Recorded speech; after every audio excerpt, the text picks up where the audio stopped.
Hello student, welcome to education the only weapon. तो आज की वीडियो में हम DTPLSP PRT की जो हमारी CDP की क्लास चलती है उसको आज फिर से कंटिन्यू करेंगे। और आज की वीडियो में हम देखेंगे पियाजे ने चाइल्ड डेवलपमेंट के क्या स्टेजेस बताए हैं अपने हिसाब से, इनके अकॉर्डिंग क्या क्या स्टेजेस होती हैं, उनकी क्या खासियत होती है, तो वो हम देखेंगे। तो पियाजे के अनुसार जो चाइल्ड डेवलपमेंट है वो 4 स्टेज में होता है। ठीक, पहला होता है सेंसरी मोटर, जिसकी उम्र इन्होंने बताई है 0 से 2 साल तक। दूसरा बताया है प्री ऑपरेशनल, यानी कि पूर्व संक्रियात्मक, ये संवेदी गामक होता है और इसकी उम्र बताई है इन्होंने सेकंड की 2 से 7 साल। और थर्ड कॉन्क्रीट स्टेज, यानी कि मूर्त अवस्था, इसको इन्होंने 7 से 11 बताया है। और फॉर्मल ऑपरेशन को इन्होंने 11 से ऊपर की जो स्टेज होती है उसको बताया है। ठीक, तो एक एक करके चीज़ों को पढ़ेंगे। तो सबसे पहले हम सेंसरी मोटर देखने वाले हैं। सेंसरी मोटर क्या होता है, तो इसके नाम में पहले चीज़ों को देखते हैं, सेंसरी और मोटर। सेंसरी मतलब सेंस से, मतलब हमारी जो इंद्रियां होती हैं, चखना, सूंघना, स्पर्श करना, सुनना, ये जो होती हैं ये हमारे सेंस का काम होता है, जो हमारी ज्ञान इंद्रियां होती हैं। और मोटर का मतलब है जहाँ हमारे मांसपेशियाँ, जहाँ हमारी मसल्स काम करती हैं, वो हमारा जो है मोटर हो जाता है, जहाँ पे हमारे मसल्स काम करते हैं। यानी कि ये वो स्टेज होता है बच्चे के डेवलपमेंट का, जिसमें वो दुनिया की समझ को मात्र अपने ज्ञानेंद्रियों से और कुछ थोड़ा बहुत अपने मसल्स का यूज करके समझ पाता है। ठीक है, उसकी पूरी दुनिया जो है वो अपने सेंस से समझ पाता है और अपने मसल्स को थोड़ा बहुत यूज करके। उसके अंदर इतनी ज़्यादा एडवांस चीज़ें नहीं रहती हैं अभी। ठीक, वो बस अपनी इंद्रियों से चीज़ों को समझ पाता है। ठीक, अच्छा, इसके आगे हम समझते हैं कि क्या क्या चीज़ें होती हैं इस स्टेज में। थोड़ा सा उदाहरण के साथ समझेंगे जिससे हमें और आसानी रहेगी। जैसे कि इस एज में बच्चों के अंदर जो है रिफ्लैक्स एक्शन वो ख़त्म होने लगती है। रिफ्लैक्स एक्शन जैसे कि आप न्यू बॉर्न बेबी को देखेंगे, इवन 1 से 1.5 साल तक के बच्चों को भी आप देखेंगे कि वो हमेशा अपनी उंगलियों को मुंह में डाले रखते हैं, खास करके अंगूठे को, ठीक है, मुंह में डाले रखते हैं।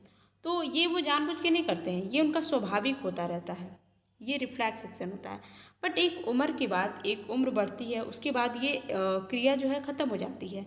वो कहाँ चली जाती है, तो ये यही बताता है कि ये जो स्वाभाविक जो क्रिया होती है, जो रिफ्लेक्स एक्शन होता है ना, जो मतलब बिना गोल के किया हुआ एक्शन, मतलब वो जानबूझ के अंगूठे को मुंह में नहीं डाल रहे, वो स्वाभाविक है।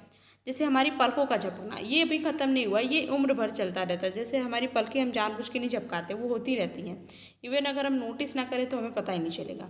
ठीक, तो ये जो रिफ्लेक्स एक्शन होते हैं बच्चों में, ये 0 से 2 साल की उम्र में धीरे धीरे ख़त्म होने लगते हैं।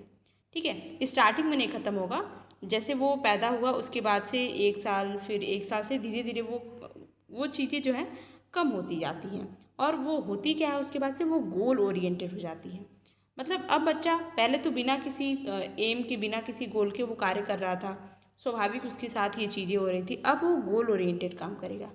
जैसे एक बच्चा रूम में है, उसके सामने कहीं कोई टेडी बियर पड़ा है या फिर कुछ भी ऐसा अट्रैक्टिव कुछ ऐसा खिलौना या फिर कुछ भी पड़ा हुआ है।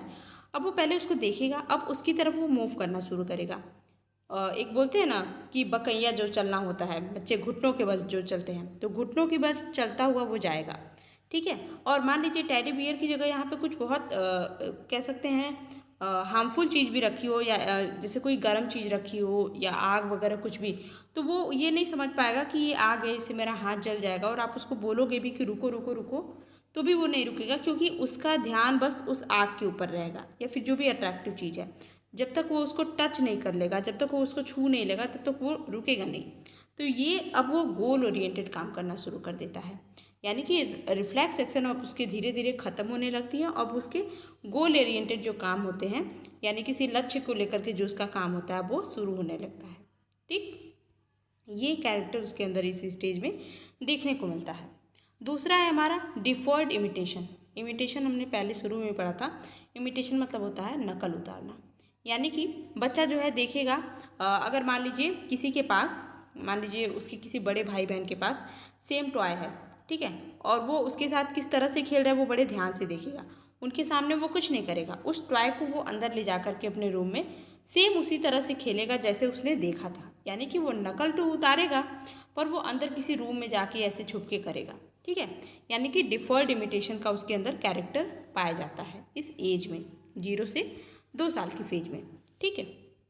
अगला है हमारा ऑब्जेक्ट परमानेंस। ऑब्जेक्ट परमानेंस मतलब बच्चे के दिमाग में चीज़ों का फिट हो जाना। जैसे मैंने कल आपको एग्जांपल दिया था बिल्ली का, कि सबसे पहले तो बच्चा अगर बिल्ली को देखेगा तो वो सब समझेगा नहीं कि ये क्या है, ठीक है। बाद में जब हम उसको बताते हैं अच्छा ये बिल्ली है, इसके 4 पैर होते हैं, इसका कलर ऐसा होता है, तो धीरे धीरे उसके माइंड का स्कीमा बनता है, अच्छा हाँ ये चीज़ होती है, फिर जाके सेट होता है, फिर वो एडजस्ट कर पाता है, अच्छा हाँ फाइनली ये चीज़ होती है।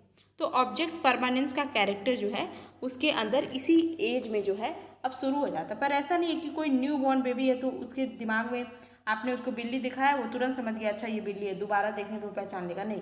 ये कैरेक्टर भी इसके अंदर जो है 1 साल 2 महीने 3 महीने के बाद ही शुरू होता है, कि वो उसके दिमाग में कोई अस्थाई प्रतिबिंब बनना शुरू हो जाता है, वो चीज़ों को अपने दिमाग में जो है होल्ड करना शुरू कर देता है स्कीमा के फॉर्म में, ठीक है। तो ये कैरेक्टर इसके जो है 1 साल मतलब 1 ईयर प्लस के बाद ही शो होना शुरू होता है।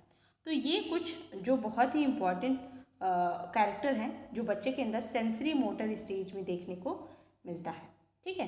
पहला बात तो क्या, बच्चा सेंस से दुनिया को समझ पाएगा, छूना सूंघना, अपनी बातों को भी कहेगा तो रो के कहेगा, बोल नहीं पाएगा क्योंकि उसके अंदर अभी लैंग्वेज का डेवलपमेंट नहीं हुआ है छोटे बच्चे के अंदर। तो रोना, और अगर उसको कोई प्रॉब्लम है तो अपने मसल्स को थोड़ा बहुत इधर उधर करेगा, उसको जब भूख भी लगी होगी तभी रोएगा, किसी चीज़ से चोट लगी तभी भी रोएगा, मतलब वो उसके अंदर इतनी अपनी डिफ्रेंशिएशन की पावर नहीं रहेगी कि वो अपने अलग से कुछ बता पाए, ठीक है।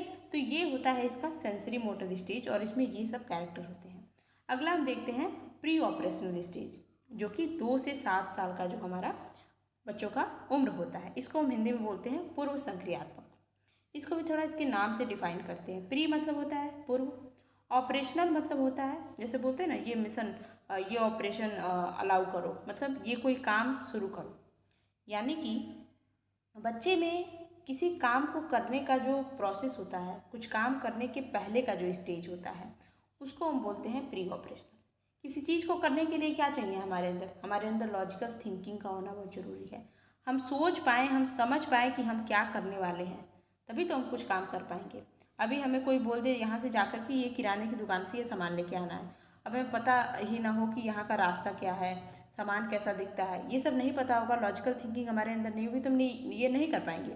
तो यही फेज होता है, यानी लॉजिकल थिंकिंग हमारे अंदर डेवलप हो उससे पहले का ये स्टेज होता है प्री ऑपरेशनल स्टेज, जिसको हम पूर्व संक्रियात्मक अवस्था बोलते हैं। तो क्या क्या कैरेक्टर इसमें बच्चे के अंदर देखने को मिलते हैं ये भी हम देख लेते हैं।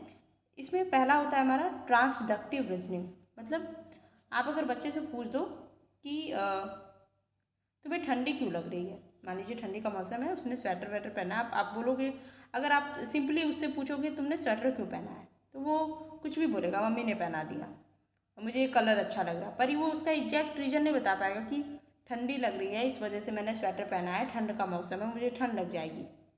क्यों? क्योंकि उसके अंदर लॉजिकल थिंकिंग डेवलप नहीं हुई है, तो वो कुछ भी अनडब्बू सा आंसर दे देगा कि मुझे मम्मी ने पहना दिया, ऐसा हो गया, मुझे कलर पसंद आ गया, ठीक है। तो यानी कि ट्रांसडक्टिव रीजनिंग देना मतलब इलॉजिकल जो है रीजन देना किसी भी चीज़ का, ठीक। तो ये कैरेक्टर उसके अंदर बच्चे के अंदर देखने को मिलेगा। दूसरा एनिमिज्म, यानी सजीवता जो है, यानी कि बच्चे को हर एक चीज़ जो है सजीव दिखेगी। इवन अगर वो खेल रहा है बेड के पास से, उसको चोट लग गया बेड से, तो वो पहले बोलेगा बेड को मारो, बेड को मारो, वरना, और जब तक बेड को आप नहीं मारोगे तब तक वो चुप नहीं होगा। यानी कि वो बेड को भी समझ रहा है कि वो कोई इंसान है, उसको हर एक चीज़ में सजीवपन दिखेगा। वो अगर गिर गया ज़मीन पे, गिर गया ज़मीन से उसको चोट लगी तो बोलेगा ज़मीन को मारो। यानी बच्चे के अंदर ये रहेगा एनिमिज्म, यानी कि उसको हर चीज़ में जो है सजीवपन दिखेगा, यानी हर चीज़ उसको लगेगी कि ये लिविंग चीज़ है और वो उसके साथ लिविंग चीज़ की तरह ही बिहेव करेगा। उसको लगेगा अगर मैं खा रहा हूँ तो मेरे गुड्डे को भी खाना है, और मुझे कोई चीज़ मिली है, कोई गिफ्ट मिली है तो इसको भी गिफ्ट मिलनी चाहिए, मैं रोता हूँ तो ये भी रोता होगा। ये सारी चीज़ें उसके अंदर देखने को मिलती हैं।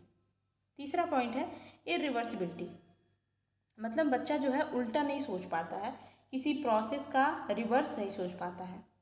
जैसे इसका बड़ा एक इजी सा एग्जांपल हम देखते हैं। मान लीजिए आपने जो है, आप अपने साथ बच्चे को घुमाने ले गए, ठीक है, किसी किराने की दुकान तक आप उसको ले गए, कि चलो आज मैं तुम्हें चॉकलेट खिलाऊंगा। आप वहाँ तक ले गए और आप बोलोगे अच्छा ऐसा मुझे कुछ काम है, तुम्हें ये रास्ता तो याद हो गया है ना।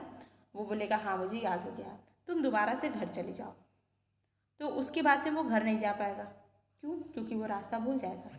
यानी कि उसको जाने का रास्ता पता है पर वापस आने का रास्ता नहीं, क्योंकि उसका दिमाग इतने अच्छे से नहीं सोच पाएगा कि अच्छा इसी रोड से मैं गया हूँ तो ऐसे वापस भी आ सकता हूँ। इतना लॉजिकल उसके अंदर थिंकिंग की पावर नहीं आई होगी अभी। यानी कि वो किसी चीज़ों को उल्टा नहीं सोच पाएगा, इरिवर्सिबल नहीं सोच पाएगा। ठीक, यानी कि रिवर्स करके नहीं सोच पाएगा, सॉरी। यानी कि उसके अंदर इरिवर्सिबिलिटी की जो है कैरेक्टरिस्टिक अभी पाई जाएगी। ठीक, अगला है हमारा ईगोसेंट्रिक। ईगोसेंट्रिक जो है हमारा अहम केंद्रित, यानी कि बच्चे को ऐसा लगता है कि अगर मेरे पास टेडी बियर है तो मेरे पापा के पास भी टेडी बियर होना चाहिए। मुझे चॉकलेट पसंद है, मेरी मम्मी को भी चॉकलेट पसंद होना चाहिए, घर में सबको चॉकलेट पसंद होना चाहिए। मतलब जो मैं सोचता हूँ वही सब सोचे, जो मुझे अच्छा लगता है वही सबको अच्छा लगना चाहिए, जो मुझे बुरा लगता है वही सबको बुरा लगना चाहिए। यानी कि जो मेरी थिंकिंग है वही सबकी थिंकिंग है। बच्चे का बस यही जो सोच है ना कि मैं जो सोचता हूँ वही सबको सोचना चाहिए, जो मुझे अच्छा लगता है वो सबको अच्छा लगता है। इसी को पियाजे ने अहम केंद्रित का एक जो है वर्ड, एक फिनोमिना दे दिया है, एक इसको डिफाइन कर दिया है इस वर्ड से। सुनने में ईगोसेंट्रिक वर्ड बहुत हाई फाई लगता है कि मतलब थोड़ा हार्ड ही लगता है बच्चे के लिए कि ईगोसेंट्रिक मीन्स बच्चा बहुत ईगो वाला होगा। ऐसा कुछ नहीं है। बस बच्चे इस सेंस में बोला गया है कि बच्चे को ऐसा लगता है कि जो मेरा ओपिनियन है वही सबका ओपिनियन है। Is it? तो ये है ईगोसेंट्रिक के बारे में बताया है। उसके बाद ये बात करते हैं सेंट्रेशन। बच्चों के अंदर सेंट्रेशन का जो है गुण देखने को मिलता है प्री ऑपरेशनल स्टेज में। अच्छा, सेंट्रेशन का मतलब है लैक ऑफ कंजर्वेशन, यानी कि बच्चा एक साथ जो है दो चीज़ों पे ध्यान नहीं केंद्रित कर सकता है। अगर आप बच्चे को मान लो कुछ ऐसा दिखाते हो जिसमें दो चीज़ें, मान लो जैसे आपने मार्कर दिखाया, मार्कर का जो कैप है उसका कलर मान लो ब्लू है और मार्कर का जो ये है इसका कलर मान लो वाइट है। आप उससे बोलोगे कि ये मार्कर किस कलर का है, बोलेगा वाइट। ये नहीं बोलेगा इसका कैप जो है ब्लू है, वो बोलेगा वाइट। यानी वो एक ही चीज़ पे ध्यान रख पाता है। इसका एक बड़ा फेमस एग्जांपल है कि इसमें क्या है कि बच्चे को अगर आप मान लो 1 लीटर पानी है, उसको आप दो अलग अलग शेप के बर्तन में रख के दिखाओ। मतलब एक चौड़े बर्तन में और एक लंबे बर्तन में जिसकी चौड़ाई कम है। आप इसमें भर के दिखाओ, उसके बाद बोलो कि इसमें पानी ज़्यादा है, तो बच्चा बोलेगा ये। क्यों? क्योंकि वो इसके केवल एक ही पर्सपेक्टिव पे ध्यान दे पाएगा। वो बोलेगा, आप उससे आंसर पूछोगे अच्छा ऐसा क्यों है, तो बोलेगा इसकी हाइट ज़्यादा है इसलिए इसमें पानी भी ज़्यादा है, और ये चौड़ा है ये उसको नहीं दिखेगा, ये चौड़ा है ये उसको नहीं दिखेगा। या तो उसकी विड्थ लेगा या तो हाइट लेगा। तो किसी एक चीज़ पे ही ध्यान केंद्रित कर पाना, इसको बोला जाता है सेंट्रेशन। तो ये कैरेक्टर जो है बच्चे में पाया जाता है। तो अभी हम इस वीडियो में 2 ही स्टेज देखेंगे, वरना वीडियो थोड़ी लंबी हो जाएगी। अगली वीडियो में जो है हम ये दोनों स्टेज देखेंगे। ये PDF आपको मेरे टेलीग्राम पे मिल जाएगी। और पढ़ाई करते रहें। Best of luck.